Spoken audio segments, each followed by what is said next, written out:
সময় সংবাদের সঙ্গে আছি আমি শাহাদাত হোসেন। শুরুতে পদ্মা সেতু প্রসঙ্গ। অবশেষে পদ্মা সেতু নির্মাণে ঋণ দিতে সম্মত হয়েছে বিশ্বব্যাংক। সরকার তাদের দেয়া বিভিন্ন শর্ত সন্তোষজনকভাবে পূরণ করায় এই প্রকল্পের সঙ্গে যুক্ত হতে রাজি হয়েছে আন্তর্জাতিক এই ঋণদাতা সংস্থাটি। বাংলাদেশ সময় সকালে সংস্থাটির ওয়েবসাইটে প্রকাশিত এক বিবৃতিতে এই সিদ্ধান্তের কথা জানানো হয়। বিবৃতিতে বলা হয়, ব্যাংকের পরিচালনা পর্ষদ সম্মত হওয়ায় পদ্মা বহুমুখী সেতু প্রকল্পে আবারও অর্থায়নের সিদ্ধান্ত নিয়েছে সংস্থাটি। এতে আরও বলা হয়, পদ্মা সেতু নিয়ে ঋণ চুক্তি বাতিল করার পর বাংলাদেশ সরকার ব্যাংকের শর্ত অনুযায়ী ব্যবস্থা নেওয়া শুরু করেছে।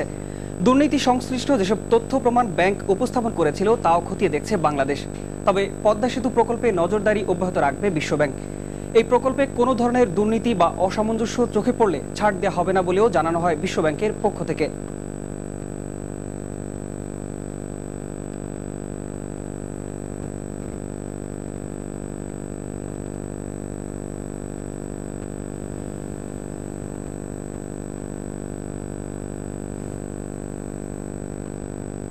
এদিকে অর্থ মন্ত্রণালয় সূত্রে জানা গেছে, এ বিষয়ে বাংলাদেশের পক্ষ থেকে আনুষ্ঠানিক বিবৃতি দেওয়া হবে কাল বা পরশু।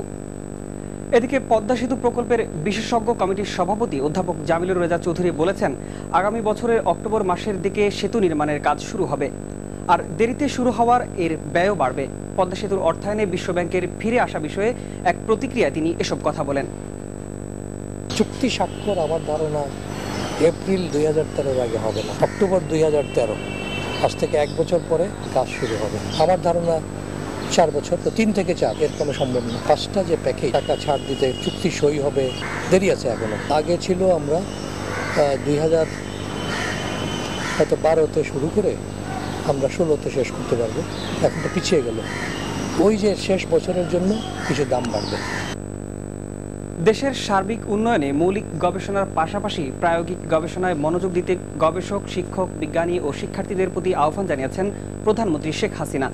বিকেলে বাংলাদেশে ন্যানো টেকনোলজির সম্ভাবনা বিষয়ক আন্তর্জাতিক কর্মশালার উদ্বোধনী অনুষ্ঠানে তিনি এ আহ্বান জানান।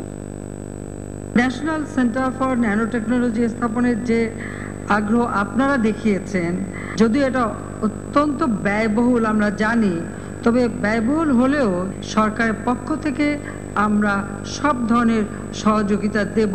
আমরা চাই আমাদের দেশের প্রতিটি মানুষ খেয়ে পড়ে উন্নত জীবন পাবে, সুন্দরভাবে বাঁচবে। আর তার জন্য আমরা মনে করি যে আমাদের বিজ্ঞান ও প্রযুক্তির উন্নয়নের ক্ষেত্রে ব্যাপক কর্মসূচি দিতে হবে। আমি আমাদের গবেষক, শিক্ষক, বিজ্ঞানী এবং ছাত্রছাত্রীদের মৌলিক গবেষণার পাশাপাশি প্রায়োগিক গবেষণার বিষয়ে আরও মনোযোগী হওয়ার আহ্বান জানাচ্ছি। বাংলাদেশের ভবিষ্যৎ নির্বাচন তত্ত্বাবধায়ক সরকারের অধীনে নয়, অন্তর্বর্তীকালীন সরকারের অধীনেই হবে বলে আবারও জানিয়েছেন আইন প্রতিমন্ত্রী অ্যাডভোকেট কামরুল ইসলাম। সেই সাথে তত্ত্বাবধায়ক সরকার ছাড়া নির্বাচন হতে দেবে না খালেদা জিয়ার এমন বক্তব্যকে ফ্যাসিস্ট সুলভ বলে মন্তব্য করেন তিনি। সকালে জাতীয় প্রেস ক্লাবে এক আলোচনা সভায় তিনি বক্তব্য রাখেন। জনাব খায়রুল হক সাহেবের নেতৃত্বে যে বেঞ্চ সর্বোচ্চ আদালতের যে সংক্ষিপ্ত রায় দিয়েছিল, তাতে স্পষ্ট বলা ছিল নির্বাচিত সরকারের বিকল্প কোনো অনির্বাচিত সরকার হতে পারে না। এবং যেই মেসেজ সংক্ষিপ্ত রায় ছিল, নির্বাচিত সরকারের বিকল্প অনির্বাচিত সরকার হতে পারে না, পূর্ণাঙ্গ রায়ে এই কথাটি বেরিয়ে এসেছে। কাজেই এখানে বেগম খালেদা জিয়া সত্য কথা বলেননি। যিনি 2 বার প্রধানমন্ত্রী ছিলেন, তার যে ফ্যাসিস্ট ছিল বক্তব্য, নির্বাচন বাংলাদেশের মাটিতে তিনি হতেই দেবেন না। আমি স্পষ্ট বলতে চাই, আগামী দিন বাংলাদেশে নির্বাচন অনুষ্ঠিত হবে অন্তর্বর্তীকালীন সরকারের অধীনে, কোনো তত্ত্বাবধায়ক সরকারের অধীনে। এই ছিল এখনকার মতো। সঙ্গে থাকুন সময়।